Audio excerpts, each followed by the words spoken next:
Trade investment అని ఇంకోటి ఉంది, ట్రేడ్ అండ్ క్రిప్టో. ఈ ట్రేడ్ క్రిప్టోలో ఏం చేస్తున్నారంటే ఎవరైతే గూగుల్లో ట్రేడింగ్ గురించి సెర్చ్ చేస్తుంటారో లేదు డీమార్ట్ అకౌంట్స్ ఎవరికైతే ఉంటాయో వాళ్ళకి మెసేజ్లు వస్తాయి. వాళ్ళ నంబర్లని వాట్సాప్ గ్రూపుల్లో ఏదో సమ్ ట్రేడింగ్ అని చెప్పి పెట్టేసి యాడ్ చేస్తారు. యాడ్ చేస్తే ఈయన ఆల్రెడీ ట్రేడింగ్ దీంట్లో ఉంటాడు, ట్రేడింగ్ గ్రూప్లో యాడ్ అయితే చూద్దాం అసలు ఏంటో అనే ఇది ఉంటుంది. అంటే ఏ గ్రూప్ని కూడా వదిలే పరిస్థితి ప్రసక్తే లేదు. ఇప్పుడు మనం అనుకోండి మనకు తెలియని గ్రూప్లో ఎవరైనా యాడ్ చేస్తే మనం వెంటనే ఎగ్జిట్ అయిపోతాం. వీళ్ళు ఎగ్జిట్ కారు, ఎందుకంటే ట్రేడింగ్ పేరు మీద ఉంది గ్రూపు, ఈయనకు ట్రేడింగ్ అంటే ఇష్టం కాబట్టి అబ్జర్వ్ చేస్తాడు. అబ్జర్వ్ చేస్తే అందులో ప్రతిరోజు today my withdrawal is 4 lakhs, today my profit is 10 lakhs, my profit is 20 lakhs, I have withdrawn A profit of 5 lakhs, ఇలా మెసేజ్లు పెడతా ఉంటారు. ఇవన్నీ చూసిన తర్వాత ఈయన ఊరుకోలేడుగా, ఇదేంది అందరూ డబ్బులు ప్రాఫిట్ వచ్చేస్తుంది నేను గమ్మున కూర్చున్నా అని చెప్పేసి ఈయన కూడా చిన్నగా అదొక అడిక్షన్ అడుగుతాడు. హౌ టు గెట్ ప్రాఫిట్స్ అంటే వాళ్ళు ఎక్స్ప్లెయిన్ చేస్తారు, మేము పలానా స్టాక్ బ్రోకర్స్, మా అడ్వైజులు ఫాలో అయితే నీకు విపరీతమైన ఇట్లే వీళ్ళంతా మా అడ్వైజులు ఫాలో అయిన వాళ్ళు ఇట్లా వచ్చేస్తున్నాయి, నీకు కూడా డబ్బులు వచ్చేస్తాయని చెప్తారు. చెప్తే ఈయన సరే అన్నాడంటే అయితే ప్రస్తుతము ఒక పని చేయండి, ఇప్పుడు ఐపీఓస్ అంటే మధ్యలో షేర్లు రిలీజ్ చేస్తుంటారు కదా వాటిని ఐపీఓస్ అంటారు. ఈ ఐపీఓస్ ఐసిఐసి బ్యాంక్ రిలీజ్ చేస్తుంది, దాని ప్రజెంట్ వాల్యూ 100 రూపీస్. మీరు కనుక ఒక 50 lakhs తీసుకుంటే 50 రూపీస్కి ఇచ్చేస్తాం, ఎందుకంటే మాకు కంపెనీతో అగ్రిమెంట్ ఉంది, మేము ఇప్పిస్తాం. ఓకే అంటున్నాడు. ఓకే అంటే ఆయన ఒక లింక్ పంపుతాడు, ఈ లింక్లో మీరు రిజిస్ట్రేషన్ చేసుకోండి అంటాడు. ఆ లింక్ ఏంటి, ఐసిఐసి సెక్యూరిటీస్ అని ఉంటుంది. అది ఓపెన్ చేసిన తర్వాత వీళ్ళు ఏం చెప్తారంటే ఇది ఓపెన్ చేస్తే మీకు డీమార్ట్ అకౌంట్ ఓపెన్ చేసుకోండి అంటాడు. అందులో రిజిస్ట్రేషన్ అని ఉంటుంది. రిజిస్ట్రేషన్లో డీమార్ట్ అకౌంట్కి మనం ఏమేమి ఫిల్ చేస్తామో అవన్నీ ఇక్కడ కూడా ఫిల్ చేయాలి. ఈయన ఏమనుకుంటాడంటే ఇది డీమార్ట్ అకౌంట్, ఐసిఐసితో డీమార్ట్ అకౌంట్ ఓపెన్ చేస్తాను అనుకుంటాను. అవును, ఇంకేముంది అంత ఇన్ఫర్మేషన్ ఇచ్చేసినట్టే. అసలు డీమార్ట్ అకౌంట్ అనేది ఒక బ్యాంకుకో ఒక షేరుకు సంబంధించి ఉండదు. మనం 1,00,000 షేర్లు కొన్నా 100 కంపెనీల్లో కొన్నా ఒక డీమార్ట్ అకౌంటే చాలు. ఆల్రెడీ ఈయనకు డీమార్ట్ అకౌంట్ ఉంది. వీళ్ళు లింక్ పంపించి మా ఐసిఐసి సెక్యూరిటీస్లో డీమార్ట్ అకౌంట్ ఓపెన్ చేసుకో అని చెప్తే గుడ్డిగా నమ్మేసి ఓపెన్ చేసి 50 lakhs పెట్టి కొనేస్తున్నాడు. కొనగానే తెల్లరి పొద్దున్నే 1 crore అయిపోద్ది అది, ఎందుకంటే దాని షేర్ వాల్యూనే 100, ఈయన 50 రూపీస్కి ఇచ్చారు. కొన్న వెంటనే డబల్ అవుతుంది. అయిన తర్వాత మళ్ళీ ఒక 2 కోట్లకో 3 కోట్లకో కంపెనీ అలాట్ చేసేసింది షేర్లు మీకు పొరపాటున అని చెప్పి ఇంకో 2-3 కోట్లకి వేసేస్తారు. ఇవి కూడా తీసుకోవాలి తప్పదు, లేకపోతే అవి విత్డ్రా కావు, మీకు వచ్చిన 1 crore ఆగిపోతాయి, ఇది కంపల్సరీ తీసుకోవాల్సిందే అని షరతు పెడతాయి. ఇంత డబ్బులు నా దగ్గర ఉందంటే మరి డబ్బులు లేకపోతే ఏం చేస్తాం, మరి మిస్టేక్ జరిగిపోయింది, ఇప్పుడు మనం దాన్ని ఏం చేయలేము, తీసుకోవాల్సిందే ఎట్టి పరిస్థితుల్లో. తీసుకోకపోతే మరి ఆ 1 crore వదిలేసుకోండి అంటారు. 1 crore ఎట్లా వదులుకుంటాడు, చూస్తా 1 crore వదులుకోలేడు. 2 కోట్లు అప్పో సొప్పు చేసి కట్టేస్తాం. అసలు ముందు ఇది స్టార్ట్ అయిందే డబ్బులు చాలా ఏదో లక్షలు వస్తున్నాయని ఒక ఇంట్రెస్ట్ తో మొదలు పెట్టింది. సో ఇట్లా ఫిక్స్ చేస్తారనమాట. 13 crores కంప్లైంట్ ఒకటి, 14 crores కంప్లైంట్ ఒకటే ఉన్నాయి. మరి 10 crores అబౌవ్ పెట్టిన వాళ్ళు ఒక 5-6 కంప్లైంట్లు ఉన్నాయి. ఇంకంతే వాళ్ళ డబ్బులు ఇంకా రికవర్ అవ్వలేదు. అది అంతా వాడి ఓన్ వెబ్సైట్, దాంట్లో అంతా మనకు చూపించేదంతా ఫిగర్స్. వాడి వెబ్సైట్లో వాడు ఎన్ని ఫిగర్ అనేది చూపించవచ్చు. మన బ్యాంక్ అకౌంట్లోకి డబ్బులు వచ్చి పెడితే అది మన ఇది, కానీ వాడి వెబ్సైట్లో చూపిస్తే వీళ్ళు బ్యాలెన్స్ చూసుకొని మన డబ్బులు బాగున్నాయి అని చెప్పి అనుకుంటున్నారు, చాలా వచ్చేసినాయి అని చెప్పి చాలా సంతోషపడిపోతున్నారు. అంటే మీ దగ్గర కేసులు రిజిస్టర్ అయినాయి అంటున్నారు కదా మీరు, సో దానికి సంబంధించి ఏమైనా వాళ్ళకి అంటే ఇవన్నీ మనం చూస్తే లాస్ట్కి చైనా లింక్స్, ఈ వాట్సాప్ నంబర్లో చాటింగ్ చేసిన నంబర్లు అన్నీ చూస్తే కంబోడియా ఐపీస్ వచ్చినాయి. తర్వాత మనకి సైబర్ స్లేవరీ అని ఒకటి ఉంది. సైబర్ స్లేవరీ అంటే ఇండియన్స్ని తీసుకెళ్ళి జాబులు ఇప్పిస్తామని చెప్పి కంబోడియా తీసుకెళ్ళి అక్కడ చైనా వాళ్ళు బలవంతంగా ఈ ఫ్రాడ్లు చేస్తున్నారు. దీన్ని సైబర్ స్లేవరీ అంటాం. అందుకని ఇండియన్స్ ఎప్పుడైనా సరే డైరెక్ట్ అడ్వర్టైజ్మెంట్స్ ఎవడైనా ఇచ్చి ఫేస్బుక్, ఇన్స్టాగ్రాము, ట్విట్టర్ వీటి ద్వారా నేను కంబోడియాలో జాబ్ ఉందిరా అంటే మనం వెళ్ళకూడదు. ఎవరైతే రెప్యూటెడ్ ఓవర్సీస్ ఏజెంట్స్ ఉన్నారో వాళ్ళు మైగ్రెంట్ అని ఇమిగ్రేషన్ డిపార్ట్మెంట్స్తో రిజిస్టర్ కావాలి. రిజిస్ట్రేషన్ చేసుకున్న తర్వాత మాత్రమే ఇట్లా రిజిస్ట్రేషన్ చేసుకునే వాళ్ళు సర్టెన్ రూల్స్ ఫాలో అవుతారు. ఆ రూల్స్ ప్రకారం ఏంటంటే ఏ కంపెనీ అయితే జాబ్ ఆఫర్ ఇస్తుందో ఆ కంపెనీ పూర్తి డీటెయిల్స్ సమాచారం వీళ్ళ దగ్గర ఉండాలి. తర్వాత ఒక రెస్పాన్సిబుల్ పర్సన్ ఒక ఉండాలి. వాళ్ళు జాబ్ ఆఫర్ రిక్వైర్మెంట్ వీళ్ళ కంపెనీకి పంపాలి. వీళ్ళు కంపెనీ దాన్ని బేస్ చేసుకొని వీళ్ళు యాడ్స్ ఇచ్చుకొని క్యాండిడేట్స్ని పిలుచుకొని అదంతా ఒక రెగ్యులర్ ప్రాసెస్, అంతా డాక్యుమెంటేషన్ ఉండాలి. ఇక్కడ ఏమి డాక్యుమెంటేషన్ ఉండవు. నువ్వు వస్తావా, బ్యాంకాక్లో job data entry operator job వస్తావా, ఉద్యోగం ఉంది అనే ఆశతో వీళ్ళు వెళ్ళిపోతారు అంతే. వస్తా అంటే చాలు, కొంచెం ఇంగ్లీష్ టెస్ట్ చేస్తారు, తర్వాత ఆధార్ కార్డు ఇవన్నీ తీసుకొని ఫ్లైట్ టికెట్ పంపించేస్తున్నారు. ఫ్లైట్ వెళ్ళిన తర్వాత అక్కడ బ్యాంకాక్లో దిగుతాడు. బ్యాంకాక్ దిగిన తర్వాత బయట ఒక చైనా వాడు వచ్చి జీప్లో ఎక్కించుకొని తీసుకుపోతాడు. ఒక 5-6 గంటలు ట్రావెల్ చేసిన తర్వాత కంబోడియా తీసుకుపోతారు. కంబోడియా తీసుకుపోయి అక్కడ ఒక కాల్ సెంటర్లో అక్కడ ఒక చైనా వాడు రిసీవ్ చేసుకొని అకామిడేషన్ చూపిస్తారు. తర్వాత ఆ కంపెనీ మేనేజర్కి పరిచయం చేస్తారు.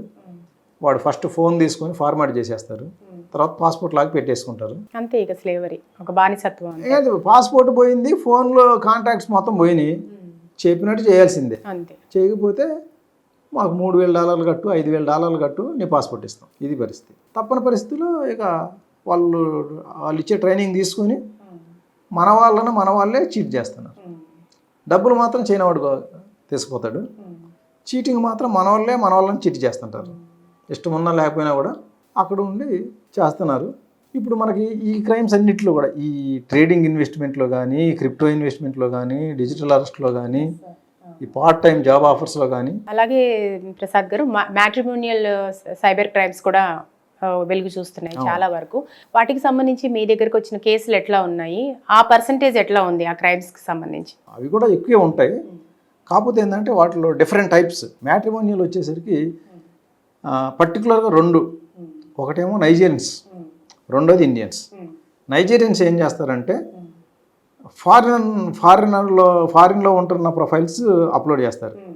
మనకి ఇక్కడ ఇండియన్స్కి ఏంటి, అమెరికా యూకే ప్రొఫైల్స్ అంటే చాలా పిచ్చి. మా అబ్బాయి అమెరికా వెళ్ళిపోతున్నాడు, అమ్మాయి అమెరికా వెళ్ళిపోతుంది అని చెప్పి గొప్పగా చెప్పుకుంటారు. అందువల్ల ఫారిన్లో ఉన్న ప్రొఫైల్స్కి ఎక్కువ ప్రిఫరెన్స్ ఇస్తుంటారు. ఈ నైజీరియన్స్ చాలా ఫేక్ ప్రొఫైల్స్ క్రియేట్ చేస్తారు.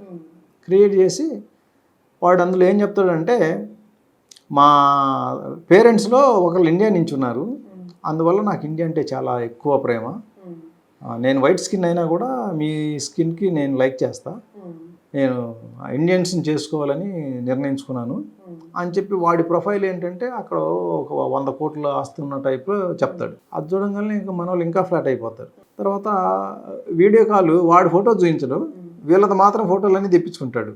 వాడు అన్ని దొంగ ఫోటోలు పంపుతాడు. వీడియో కాల్ ఎప్పుడూ ఎలో చేయరు. ఎప్పుడు వీడియో కాల్ అన్నా ఏదో ఒకటి చెప్పి తప్పించుకుంటారు, కానీ వీడియో కాల్ ఒక్కసారి కూడా చేయరు. వీళ్ళు వీడియో కాల్ చేయకుండానే చాట్స్ తోటే వాళ్ళకి మేము మ్యారేజ్ చేసుకుంటామని చెప్పేస్తున్నారు. చెప్పిన తర్వాత వీళ్ళు కూడా నమ్మేస్తారు.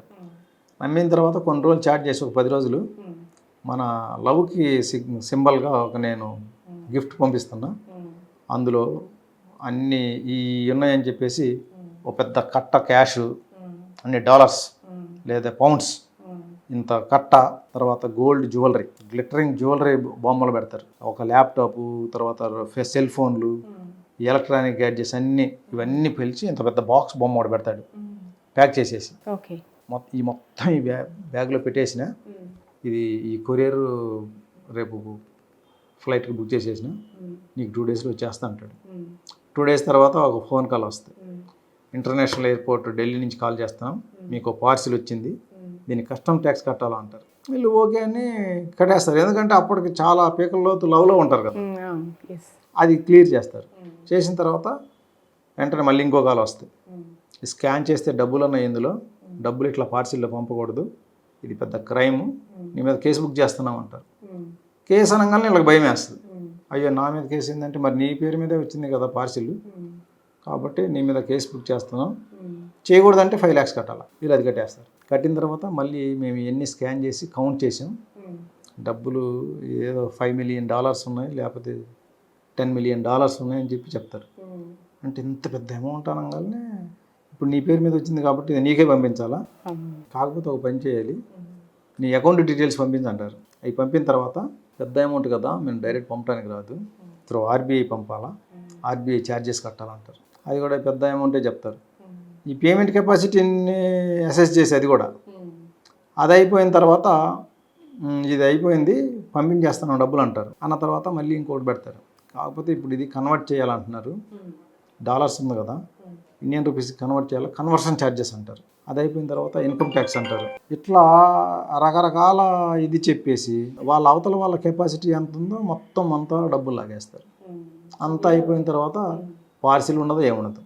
ఇదేదో సినిమాలో చూపించిన ఒక ఇదిలా సీన్ లాగా ఉంది, కానీ నాకు కాస్త నవ్వు వస్తుంది కానీ మీరు చెప్తుంటే.